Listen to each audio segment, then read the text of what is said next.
ওই কঠিন সময় আমার পার্শ্বে সহযোগিতার জন্য দুনিয়ার লাইনে দাঁড়ায় গেল খাদিজাতুল কুবরা। ওই খাদিজা আরবের ধনী নারী, সম্পদগুলো সব আমাকে হাদিয়া দিয়েছে।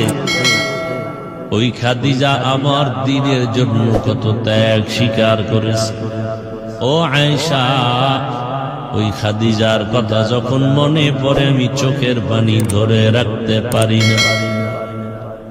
আর হাসরের মাঠের কথা মনে পড়লে চোখের পানি ধরে রাখতে পারি না, কারণ হাসরের মাঠের এমন ভয়ঙ্কর হালাত যে নবীরা পর্যন্ত নফসি নফসি বলে কান্না করবেন।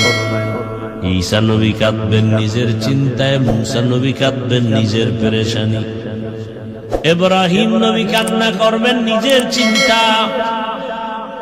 ওই কঠিন সময় উম্মতেরা পাগলের মতো দৌড়াবে, একটু নাজাত পাওয়া যায় কেমনে, কার সুপারিশ নেওয়া যায়।